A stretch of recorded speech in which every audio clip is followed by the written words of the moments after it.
오늘서부터 출애굽기 말씀을 함께 상고하도록 하겠습니다. 요셉의 나이 39살 때에 그의 아버지 야곱이 그의 가족들이 요셉의 초청을 받아 애굽으로 이주를 합니다.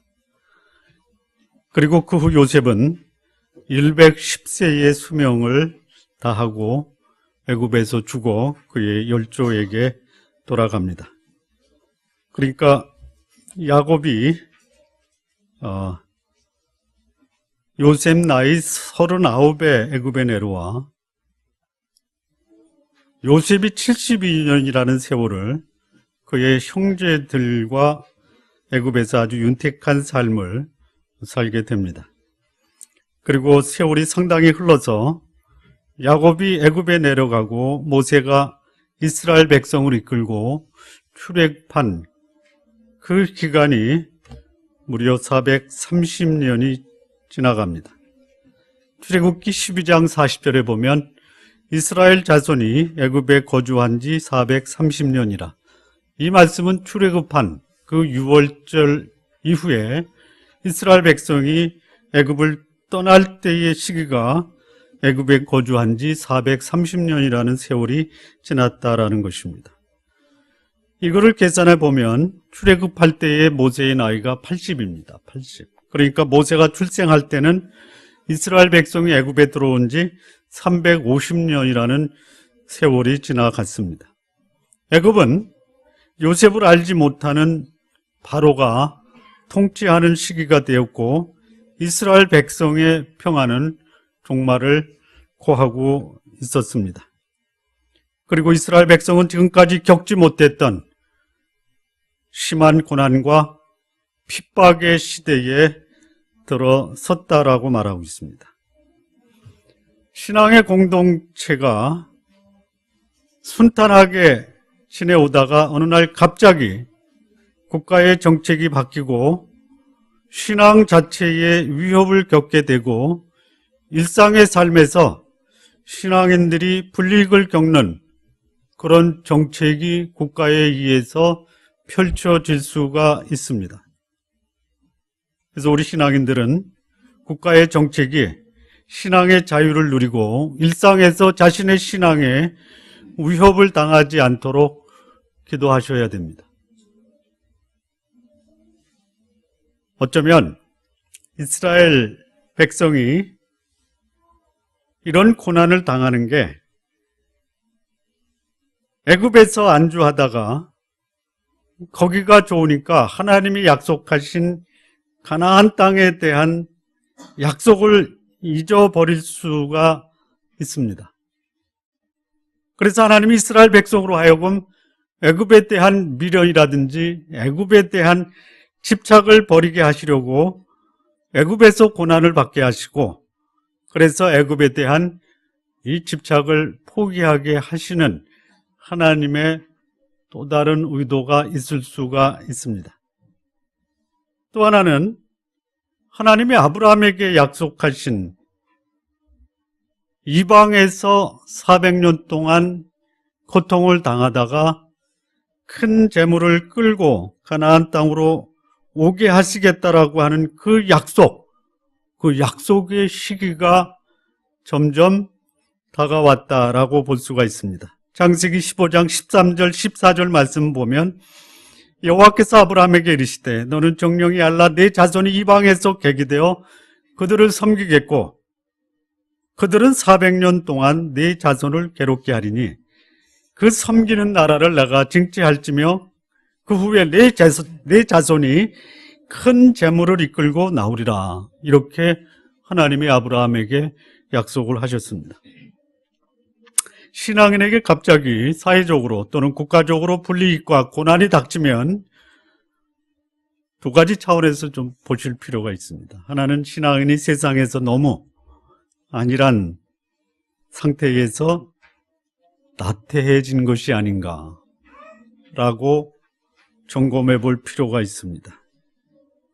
이 국가 정책이 반기독교적으로 가는데 그 가운데서 안주하려는 신앙인들로 인해서 다수의 신앙인들이 불이익을 받을 수 있다는 것도 볼 수 있어야 됩니다. 또는 하나님의 신앙의 공동체를 향해서 하나님이 가졌던 그 약속을 잊고 있다면 그 하나님의 약속을 하시려는 하나님의 의도도 볼 수 있어야 합니다. 자, 이렇게 신앙의 공동체가 사회와 국가에서 전혀 예상치 못한 고난과 불이익을 당할 때면 신앙인은 어떻게 대처해야 하는가? 우리는 본문에서 불신앙의 세력이 신앙인의 공동체에 위협을 하는 시대에 대처하는 지혜를 우리는 찾아볼 수가 있습니다. 자, 첫 번째입니다. 첫 번째. 9절과 11절 말씀을 보시면요. 그가, 바로입니다. 그 신민에게 이르되, 애굽 사람들에게 이르되, 이 백성 이스라엘 자손이 우리보다 많고 강하도다. 자, 우리가 그들에게 대하여 지혜롭게 하자. 두렵건대 그들이 더 많게 되면 전쟁이 일어날 때에 우리 대적과 합하여 우리와 싸우고 이 땅에서 갈까 하노라 하고 감독들을 그 위에 세우고 그들에게 무거운 짐을 지어 괴롭게 하여 그들로 바로를 위하여 국고성 비돔과 라암셋을 건축하게 하니라. 불신앙의 세력이 신앙의 공동체를 위협하는 시대가 찾아오면요, 이때는 신앙인이 불신앙의 세력의 두려움의 대상, 경계의 대상이 되어 신앙의 공동체를 괴롭게 할 수 있다는 것을 우리는 생각하셔야 됩니다. 요셉을 알지 못하는 바로가 애굽을 다스릴 때 이스라엘 백성은 심히 강성해서 바로에게 위협이 되는 존재가 되었습니다. 그것이 바로에게 이스라엘 백성을 핍박하고 위협하는 그런 요인으로 바로의 마음속에 불안이 자리 잡게 되었다는 것입니다. 바로는 있지도 않은 일을 미리 염려해서 오히려 하나님의 백성이 그들의 위협적인 존재로 그들을 괴롭히자라는 생각을 하게 된 것입니다. 바로의 마음속에 이스라엘 민족의 수가 많아지니까 전쟁이 나면 애굽에 반대에 서서 애굽에 대항하고 급기야 자신들의 경제수단인 노동력을 상실할 것을 걱정해서 이스라엘 백성을 잡아들 궁리를 하고 있는 것입니다. 출애굽 당시에 이스라엘 민족의 20세 이상 되는 이 남자 장정의 수가 무려 60만이 넘었습니다. 바로가 이스라엘 백성을 두려워할 만한 충분한 이유가 바로 20세 이상의 남자 장정 60만입니다. 그 손에 농기구를 들고 있으면 농부지만 그 손에 창과 칼을 들고 있으면 군인으로 변화될 수 있는 사람이 60만입니다. 엄청난 숫자입니다. 그래서 바로는 노동의 강도를 높이고 강력한 통제력을 발휘하여 이스라엘 민족으로 하여금 반역이나 국가에 해가 되는 생각조차도 못하도록 물리적인 핍박과 고통을 주려고 괴롭힌 것입니다. 이 불신앙의 세력, 여러분 잘 보셔야 됩니다. 자신의 권력에 도움이 되는 자들은 온갖 특혜를 다 줍니다. 그러나 조금이라도 자신의 권력의 위협 요인이 되면 무자비하게 탄압하고 신변에 위협을 가해서 핍박을 주는 것이 일반적인 현상입니다. 공산주의만 그런 게 아닙니다.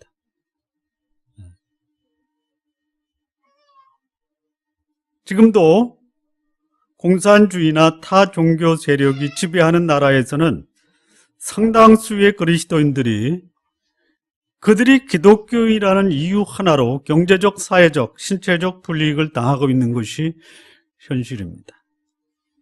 지금 전 세계적으로 움직이는 이 정치적, 사회적 움직임, 그 중심에는 반기독교적 세력이 있다는 거 여러분 기억하시기 바랍니다. 미국은 동성애가 합법이다라는 법이 통과될 때 미국은 더 이상 기독교 국가라는 이름을 상실하는 나라가 되었다라고 지적을 합니다. 미국의 군인의 상당수가 기독교적 배경에서 성장한 사람이고 거기에 군목들이 대부분 목사들입니다. 물론 신부님도 계십니다. 그런데 이 미국 군대에 또 상당수가 무신론자입니다. 그래서 무신론자도 마음의 위로가 필요하고 영혼의 안식이 필요하다. 그래서 무신론자들이 국가에 건의를 합니다. 무신론자를 위한 목사를 둬라. 그래서 미국 군인에는 무신론자 군목이 등장을 했습니다.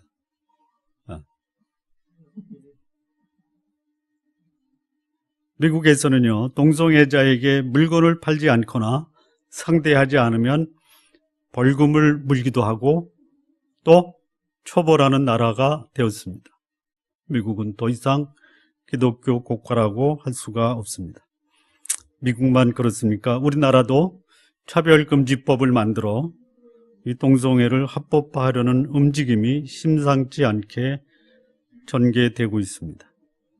여러분, 이 차별금지법 반대해야 됩니까? 그런데 놓치고 있는 것이 있습니다. 뭐를 놓치고 있냐면요, 소위 하나님을 믿는 그리스도인들이 사회적 책임과 영향력을 상실하고 있다는 것이 더 심각한 것이에요. 사실 그거보다 더 심각한 것은 기독교가 또는 그리스도인이 사회에 영향을 못 주는 것은 뭐 그럴 수 있다.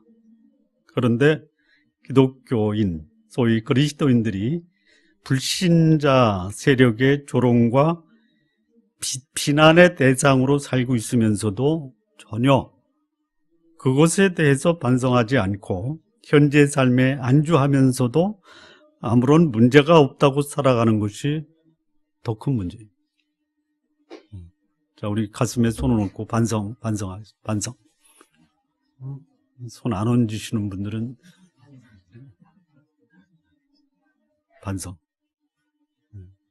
반성하시. 그러니까 우리 시대의 문제가 소위 교회 지도자들 또는 상당한 사회적 지위와 그 부를 가지고 있는 기독교인이라고 하는 사람들이 사회에 아무런 영향을 주지 못하고 오히려 불신앙의 세력에 아부하여 자리 보존을 하려고 하는 현상이 두드러지게 나타나고 있다라는 것이, 권력자에게 잘 보여 자신의 부패와 오염을 덮어보려고 권력의 신효로 전락하고 있는 모습이 결국은 우리 신앙인의 삶에, 신앙인의 공동체에 오히려 더 심각한 위협을 가져올 수도 있다라는 것입니다. 자, 경건한 신앙인이 정치를 해야 합니다. 그래서 하나님의 뜻에 합당한 하나님 나라를 건설하는 공의로운 사회를 건설하는 책임을 경건한 신앙인이 해야 됩니다. 그런데 기독교인의 수가 늘어나고 거기에 유권자가 있으면 정치인이 신앙을 이용해서 정치적 수단으로 이용할 수 있다는 것을 경계하셔야 됩니다. 자, 이 불신앙의 세력은 그들이 관심을 갖는 것은 그들에게 유리하냐 불리하냐, 자기에게 득이 되느냐 손해가 되느냐에 따라서 의인도 죄인으로 만들 수 있고 죄인도 의인으로 둔갑할 수 있는 시대가 오늘 우리의 시대입니다. 우리 성도 여러분, 이런 시대가 우리에게 다가올 수 있다는 거 생각해 두시기 바랍니다. 적어도 신앙에는 전능하신 하나님 앞에서 거룩한 삶을 살고 적어도 나의 가정, 나의 이웃, 나의 주변을 정화시키는 신앙의 영향력을 행사하는 삶을 살아야 됩니다. 만약에 그렇지 못한다면, 세상의 빛과 소금의 역할을 하지 못하고 맛을 잃어버리면 밖에 버리고 사람들의 발에 밟힐 뿐입니다. 뿐만 아니고 불신앙의 세력에 의해서 지배를 당하고 고통당하는 그 이유가 우리 신앙인의 신앙인답지 못한 오염과 부패의 결과라고 볼 수도 있습니다. 자, 두 번째입니다. 불신앙의 세력이 신앙의 공동체에 위협이 될 때 12절서부터 14절 말씀입니다. 그러나 학대를 받을수록 더욱 번식하고 창성하니 애굽 사람이 이스라엘 자손을 인하여 근심하여 이스라엘 자손의 역사를 오매게 하여 고욕으로 그들의 생활을 괴롭게 하니 곧 흙 이기기와 벽돌 굽기와 농사의 여러 가지 일이라 그 시키는 역사가 다 엄하였더라. 불신앙의 세력이 신앙의 공동체에 위협이 되면 하나님도 바빠지십니다. 하나님은 핍박의 강도가 더해지면 오히려 하나님의 백성을 그를 괴롭히는 불신앙의 세력의 위협적인 존재로 더 강성케 하십니다. 정권의 위협이 되는 이스라엘 민족을 바로가 고된 노동과 핍박으로 괴롭게 하지만 하나님은 오히려 이스라엘 민족을 더욱 번성시키시고 강성케 하셨습니다. 바로의 입장에서 보면 자신의 방법으로 정권을 보존하려고 위협이 되는 이스라엘 민족을 괴롭힌 것입니다. 이 불신의 세력이 자신의 정권을 지키는데 인격적이라든지 인권을 보장한다라는 것 같은 이 용어는 자신들에게만 해당되지 반대파에게는 전혀 해당되지 않습니다. 자신의 신변을 보호하는 데는 철저하게 적용을 해도 반대파에게는 전혀 해당이 안 됩니다. 이거 얘기해야 되는지 모르겠다. 그냥 요즘 나오는 웃기는 얘기가 하나 있어 소개합니다. 사진을 존영이라고 했다가 영경으로 바뀌었죠. 무슨 말씀인지 못 알아들으셨습니까? 못. 대통령 사진이 사진입니까? 존영입니까? 예? 사진이죠. 그런데 그 존영을 가지고 사진 나갔다가 한 소리 하니까 어느 그 종편 방송에서 존영이라는 말을 잘못해서 영정이라고 했습니다. 영정이 뭔지 아시죠? 뭐예요? 죽은 사람 사진을 영정이라고 합니다. 그래서 그 아나운서 혹시 잘렸을 것이다 이렇게 얘기를 합니다.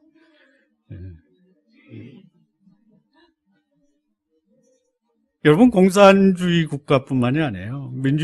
민주주의 국가에서도 이 관용이나 공열은 권력을 쥔 사람들에게 해당되는 것이지 권력에 반대하거나 위협이 되는 존재에게는 그가 누구인지 간에 심지어 형제, 자매, 가족들조차도 전혀 자비를 베풀지 않고 처단하는 것이 현실입니다.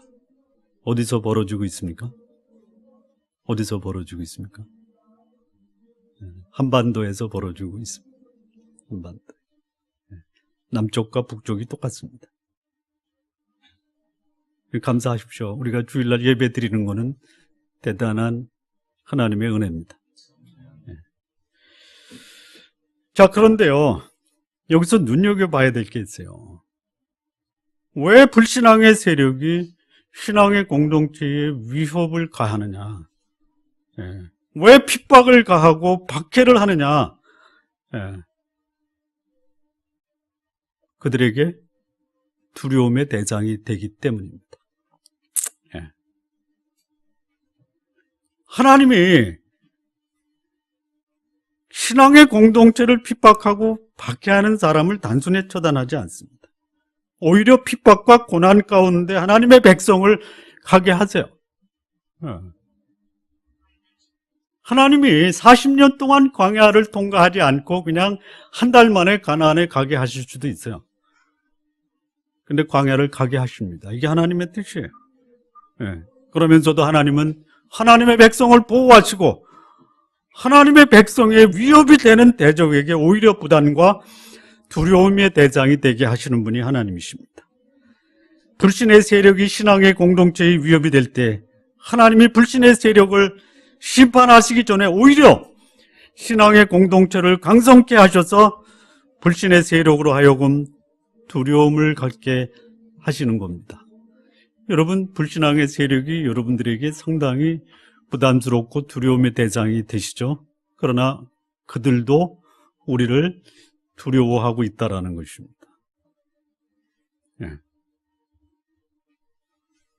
이 개인 신앙인이 불신의 직장이나 또는 사회에서 불이익을 당하고 핍박을 받을 때 기억하십시오.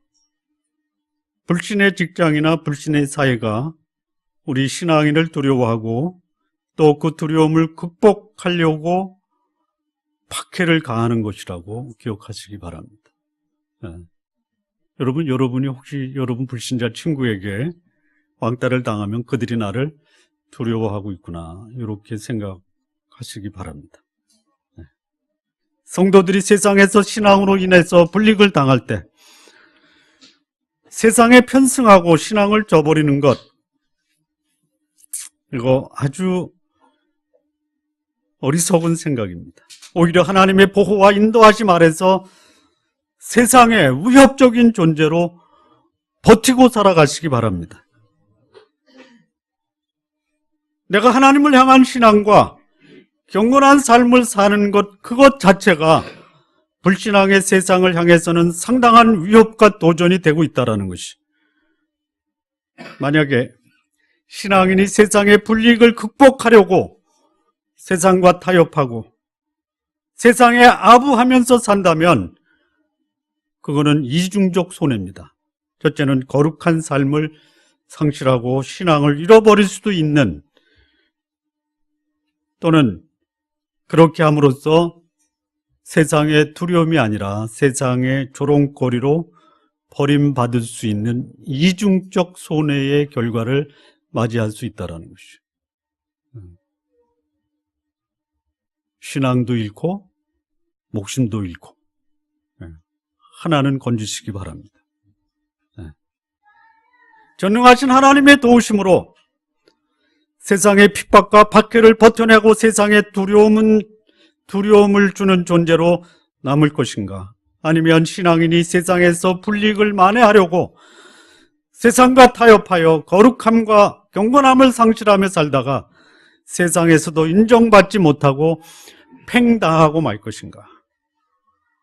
우리 성도 여러분, 거룩함을 상실한 신앙인은 세상과 하나님 앞에서 다 버림받을 수 있다는 거 명심하시기 바랍니다. 세 번째입니다. 불신앙의 세력이 신앙의 공동체에 위협이 되면 어떻게 해야 되는가? 15절에서 17절 말씀입니다. 애굽왕이 히브리 산파 십부라라 하는 자와 부하라 하는 자에게 일러 가로되 너희는 히브리 여인을 위하여 조산할 때에 살펴서 남자여든 죽이고 여자여든 그를 살게 두라. 그러나 산파들이 하나님을 두려워하여 애굽왕의 명을 어기고 남자를 살린지라. 자, 신앙의 공동체가 불신의 세력에 의해서 위협을 당할 때는요, 하나님은 절대 권력의 불신자 지도자보다는 전능하신 하나님을 두려워하는 연약한 사람들을 통해서 그의 백성을 보호하신다라는 것이. 사람들은 보이지 않는 하나님보다 보이는 세상의 권력 앞에 무력하게 쓰러지고 하나님은 뭐 하느냐고 원망하는 경우가 있습니다. 하나님은 하나님의 백성이 고통당하고 원망할 때 가만히 계시지 않습니다. 하나님은 하나님을 두려워하는 아주 연약한 사람을 통해서 하나님의 백성을 보호하신다라는 것이. 경험해 보지 않으셨습니까? 경험해 보지 않았으면 이유는 간단합니다. 여러분 스스로 해결할 수 있기 때문에 그러시는 거예요. 세상의 권력은 보이는 힘을 사용해서 아주 교묘하고 은밀하게 하나님의 백성을 괴롭힙니다. 그런데 하나님은 보이지 않는 신앙의 사람을 통해서 세상의 권력의 행보를 막으신다라는 것이. 바로가 히브리 산파들을 은밀하게 부릅니다. 그리고 조산할 때에 남자여든 죽이라, 여자여든 살려라. 간단합니다. 아이가 출산할 때 산파가 받을 때 남자예요. 그럼 얘기하는 거예요. 안타깝지만 사산입니다. 그러면 그 산모도 뭐 사산돼서 나왔다는데 뭐 누구를 원망할 거야. 그럴 수 있는 거예요. 그렇게 바로의 음모가 진행이 되고 있었습니다. 그런데 산파들은 바로의 말을 두려워하지 않았다라고 합니다. 자신들이 살기 위해서 남자아이를 죽이지 않았다라고 하는 것이에요.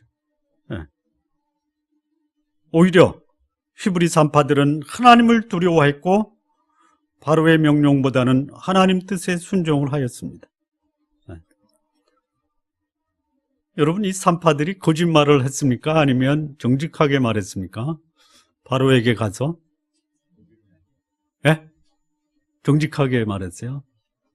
여기 보면 산파들이 바로의 명을 어기고 이렇게 얘기했죠. 어겼습니다. 자, 어겼다라는 것과 거짓말했다라는 것이 다르죠. 자, 산파들이 명을 어긴 것은 분명해요. 여기 나오니까. 근데 거짓말했습니까?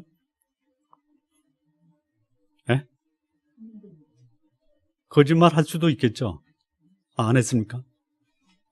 저는 거짓말 안 했다라고 봅니다. 어떻게 안 했냐? 자, 산파가 10명의 아이들을 받았어요. 9명은 자기가 가서 받았어요. 근데 자기가 가기 전에 1명이 나왔어요. 아들이에요. 그럼 바로에게 가서 보고할 때 9명을 얘기했겠습니까? 1명을 얘기했겠습니까? 그 1명이 자기가 가기 전에 나왔어요. 그게 아들이에요. 바로한테 가서 보고할 때 9명 남자인데 살렸다라고 하면 죽는 거 아니에요. 그렇잖아요. 근데 하나님을 두려워해서 바로의 명을 어긴 거예요. 그리고 1명은 자기가 가기 전에 나왔어요. 요거를 뭐라 그래요? 요거를 하나님이 주신 지혜다라고 말하는 것입니다. 여러분, 남의 집에 방문할 때 밥 먹을 때 가지 마십시오. 밥 먹다가 손님 오면 대접해야 될 거 아니에요. 혹 불가피하게 식사 시간에 간다고 하면요, 물이라도 들고 가세요. 그리고 이제 오셨으니 식사 좀 하십시오. 그럴 때 뭐라고 해야 돼요? 식사하셨습니까? 물어보면 뭐라고 해야 돼요? 뭐라고 해야 돼요? 들고 왔습니다 하는 거예요. 들고 왔잖아요. 물 들고 왔잖아요. 거짓말 하지 마십시오. 산파들이 그런 것 같아요. 신앙의 공동체가 공권력에 의해서 와해되려는 위기에 처할 때 하나님은 특별한 사람, 그것도 공권력의 위협을 두려워하지 않고 하나님을 두려워하는 자들을 보내셔서 그의 백성을 지키시는 분이십니다. 그런 일은 역사적으로도 있고 또 이것은 얼마든지 오늘날에도 벌어지는 하나님의 특별한 보호하심입니다. 여호수아가 가나안 땅을 정복할 때 여리고성을 정탐했던 이 정탐꾼들, 여러분, 하나님의 뜻에 의해서 그 뜻을 수행하면 하나님이 그 길을 순탄하게 해주십니까? 안 해주십니까? 순탄하게 될 수도 있고 안 할 수도 있어요. 정탐꾼이 온다, 이스라엘 백성이 쳐들어온다라는 말을 듣고 여리고성은 굳게 닫혔고 그 방어 태세가 아주 철저했어요. 여리고성에 전혀 낯선 사람이 들어오면 고발해라. 들어갔는데 걸렸어요. 걸리는 거예요. 꼼짝없이 포위를 당합니다. 기생 라합의 집에 들어갔다라는 보고가 들어옵니다. 너희 집에 들어온 정탐꾼을 내놔라. 그런데 하나님은 이 기생 라합을 통해서 정탐꾼을 보호하십니다.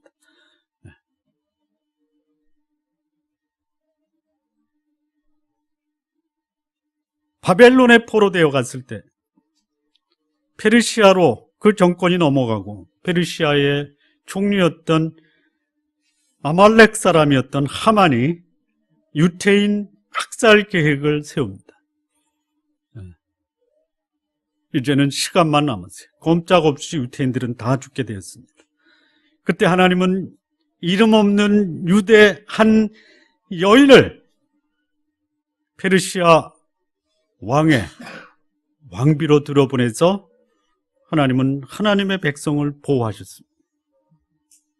이뿐만이 아닙니다. 신약시대에 바리새인과 제사장들의 공적이었던 이 사도 바울, 암살단 몇백 명을 구성해서 사도 바울을 죽이려고 했던 이 유대인들의 살해 위협, 하나님이 이 사도 바울을 어떻게 보호하냐면 로마의 군인들을 동원해서 로모까지 호송하시는 하나님이셨습니다. 이뿐만이 아닙니다. 20세기 인류 최대의 비극 2차 세계대전 당시에 수백만의 유태인들이 살해되었습니다. 그런데도 한 사람, 신들러라는 사람을 통해서 수천 명의 유대인의 목숨을 구원하시는 하나님이십니다. 오늘도 하나님은 신앙의 공동체가 한 신앙인이 무기력하게 위기를 만나게 되면 하나님은 하나님의 방법을 통해서 도울 사람을 보내시고 승리하게 하시는 하나님이십니다. 이런 하나님의 도우심을 경험하시는 성도 여러분 되시기 바랍니다. 그런데 내가 고난을 당하는데 하나님의 도우심의 손길이 전혀 나타나지 않아요. 혹시 그런 경험을 하시면서 하나님께 따지고 원망해 보신 경험이 계신가요? 왜 안 보내실까요? 히브리 민족에게 산파를 통해서 보호하셨던 하나님, 하만의 유태인 살해 계획을 에스더라는 한 여인을 통해서 구하셨던 하나님, 사도 바울을 로마인 군인을 통해서 보호하셨던 하나님이 오늘 나에게 대해서는 왜 이렇게 외면하시고 무관심하시고 방치하느냐? 혹시 원망해 보신 적 없으세요? 없으세요? 있어요? 왜 안 하실까요? 왜 하나님이 왜 나한테는 남들한테 하는 것을 나한테도 왜 나한테 안 하시는 거예요? 예? 여러분, 저는 질문하기 전에 앞에서 복선과 답을 주죠. 왜 나한테 나타나지 않는 거예요? 예? 우리에게 그것을 극복할 수 있는 능력을 하나님이 미리 주셨다 이거예요. 예. 여러분이 못하면 하나님이 나서지만 조금 힘들어도, 불편해도, 감당하는데 힘들어도 내가 그것을 감당할 수 있다면 하나님이 여러분의 능력을 무시하시겠습니까? 안 그렇잖아요.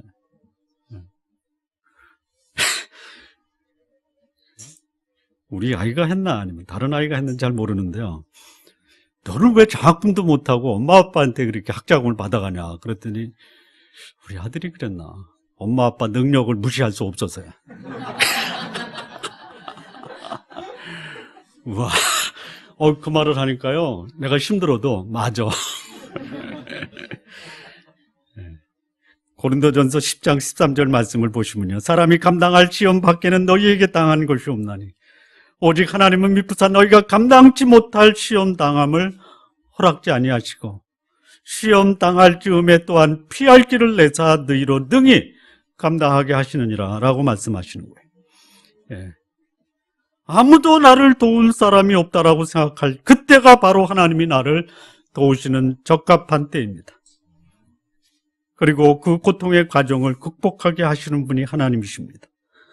이런 하나님의 도우심을 경험하시는 성도님 모두 되시기를 진심으로 바랍니다. 자, 네 번째입니다. 불신의 세력이 신앙의 공동체에 위협을 가할 때 어떻게 해야 되느냐. 18절에서 21절 말씀입니다. 애굽 왕이 산파를 불러서 그들에게 이르되 너희가 어찌하여 이같이 하여 남자를 살렸느냐. 산파가 바로에게 대답하되 히브리 여인은 애굽 여인과 같지 아니하여 건장하여 산파가 그들에게 이르기 전에 해산하였더이다 하며 하나님이 그 산파들에게 은혜를 베푸시니라. 백성은 생육이 번성하고 심히 강대하며 산파는 하나님을 경외하였으므로 하나님이 그들의 집을 왕성케 하신지라. 그러므로 바로가 그 모든 신민에게 명하여 가로되 남자가 나거든 너희는 그를 하수에 던지고 여자여든 살리라 하였더라. 불신앙의 세력이 신앙의 공동체에 위협이 되면요, 이 박해와 고난이 커지면 커질수록 하나님은 새로운 역사의 전환점으로 만드신다라는 것이죠. 이런 말 있죠. 밤이 깊을수록, 그러면 나와야죠. 밤이 깊을수록 새벽은 가까이 왔다라는 것이죠. 바로는 이제 남자아이를 낳으면 무조건 죽이라는 어명을 전 히브리 사람들에게 명령을 내리는 마지막 승부수를 던지고 있습니다. 더 이상 피할 수 없을 것 같은 이 사단의 세력이 신앙의 공동체에 절대절명의 절망스러운 조치를 내린 것입니다. 이 조치에 대해서 모든 하나님의 백성은 피할 길이 없다라고 생각을 합니다. 그래서 수많은 이스라엘 민족이 꼼짝하지 못하고 남자아이를 낳으면 그냥 죽어야 되는 거예요. 그런데 이 상황에서 운명이라고 받아들여 자식을 죽여야 하는 비극을 하나님은 역사를 반전시키는 기회로 활용하시고 계시다라는 것이에요. 이 절망의 상황에서 신앙의 공동체로 하여금 하나님의 약속을 기억게 하는 기회로 사용하십니다. 역사의 어두움이 깊어가고 전혀 희망이 없어 보일 때가 하나님이 일하시는 때입니다. 하나님은 이제 하나님이 준비하신 한 지도자를 고통당하는 신앙의 공동체에 보내시고 하나님의 역사를 시작하십니다. 모세라는 이스라엘 최고의 지도자를 준비하시고 그를 통해서 고통당하는 애굽에 있는 이스라엘 민족을 구원하실 것을 계획하셨습니다. 이 역사의 암흑기는 하나님의 빛을 더욱 빛나게 하는 이 새벽 직전의 시기가 될 수 있습니다. 이런 역사의 암흑기가 오면 우리 성도 여러분 절망하거나 낙심하지 마시고 이제껏 인내하며 기다리던 하나님의 약속, 즉 새로운 역사의 전환을 가져오려고 하는 하나님의 때라고 받아들이는 믿음을 가지시기 바랍니다. 마무리 짓겠습니다. 신앙의 공동체에도 원치 않는 고난과 핍박의 시기는 찾아올 수가 있습니다. 이런 시기를 맞이하면 신앙의 공동체는 이런 상황을 믿음의 안목으로 볼 수 있어야 합니다. 오히려 불신앙의 세력이 신앙인들을 두려워하여 경계의 대상으로 삼고 신앙의 공동체에 무거운 짐을 지게 하여 괴롭힐 수 있다는 거 기억하시기 바랍니다.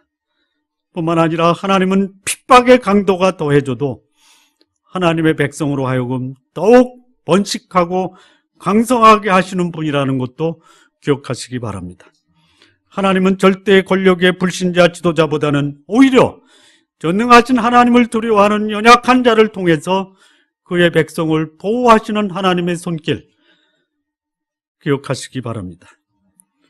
박해와 고난이 커질수록 그 고통 속에서 하나님은 새로운 역사를 준비하는 역사의 전환점으로 삼으신다라는 거 우리 성도 여러분 꼭 기억하시기 바랍니다. 우리 좋은 나무교회 성도 여러분, 시대가 점점 악해집니다.